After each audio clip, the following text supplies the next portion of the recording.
Sir, हम आपका शुक्रिया अदा करते हैं कि आप आए, आपने हमें ऑनर दी।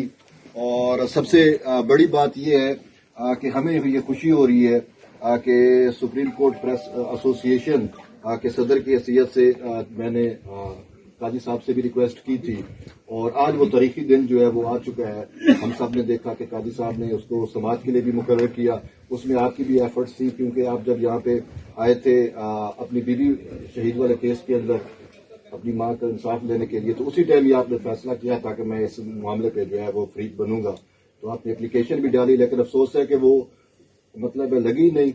लेकिन अब काजी साहब को ये क्रेडिट जाता है कि उन्होंने इसको समाज के लिए भी मुकर्रर किया और हमें उनसे ये उम्मीद है कि इंशाल्लाह जिस तरीके से आज आपने पूरी समाज देखी, हमें उम्मीद है कि इंशाल्लाह वो उनसे जरूर इंसाफ करेंगे, क्योंकि भुट्टो साहब जो है वो सदियों का बेटा है और जो कुछ उन्होंने पाकिस्तान के लिए किया वो आज तक शायद किसी ने नहीं किया और ना कोई कर सकता है। लेकिन जिस तरीके से उनको शहीद किया गया वो भी पाकिस्तान की तारीख का एक स्याह तरीन जो है वो बाब है। तो उसका जो एक कलंक है वो सुप्रीम कोर्ट की बिल्डिंग के ऊपर जो चमचमाती बिल्डिंग है संगे मरमर से हमें नजर आती है, लेकिन इसके ऊपर खून के धब्बे हैं शहीद जुल्फकार अली भुट्टो के। और हमें अब ये उम्मीद है, क्योंकि मैं इसके हवाले से खुद जस्टिस काजी फैजीसा का वो कोर्ट जो है वो करूंगा, क्योंकि उन्होंने खुद एक जगह पे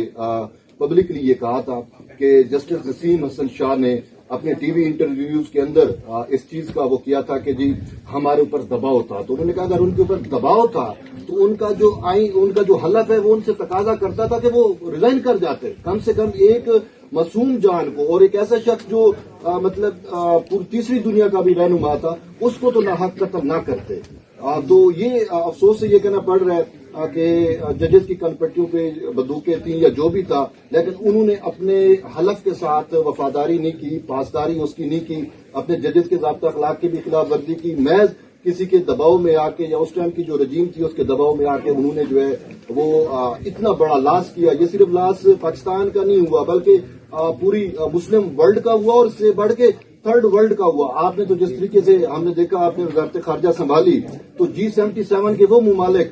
जिनके लिए आपने मुकदमा भी लड़ा मौसमियाती इंसाफ का, तो ये सारे जो है वो भुट्टो शहीद को अपना लीडर समझते थे और आपका इंटरेक्शन हुआ तो होगा उनसे तो आप बेहतर समझते हैं। तो ये वर्ल्ड वाइड सबसे बड़ा लॉस है। लेकिन अब हमें ये भी खुशी है कि जिन्होंने भुट्टो शहीद के खिलाफ पूरा एक फंदा बनाया वो भी अब इस दुनिया से चले गए हैं। हेनरी किसिंजर को अगर मैं कोट करूं तो हेनरी किसिंजर ने खुद कहा था कि जी हम आने वाली नस्लों को जो है वो निशान इबरत बनाएंगे। लेकिन अफसोस है कि उन्होंने ये करके भी दिखाया। सिर्फ शहीद जुल्फकार अली भुट्टो नहीं, आपकी वालदा बीबी शहीद और फिर आपके मामू, ये सारे जो है वो उसमें निशान इबरत, हम तो ये समझते हैं उन्होंने अपने तौर पे निशान इबरत बनाने की कोशिश की। लेकिन चूंकि हमारी इस्लाम के अंदर शरीयत में भी ये है कि जो शहीद होता है वो जिंदा होता है और उन्होंने इस रियासती मकतलगाह में अपने खून का खराज दिया, लेकिन इस रियासत के ऊपर जो है वो समझौता नहीं किया। और हमें आगे भी इंशाल्लाह उम्मीद है कि न सिर्फ सुप्रीम कोर्ट उनसे इंसाफ करेगी बल्कि आप भी जो है वो अपने नाना की अपनी वालदा की लिगेसी को जो है वो उसी तरीके से लेके चलेंगे जो उनकी ख्वाहिशात थी इस मुल्क के लिए, इस कौम के लिए। Thank you.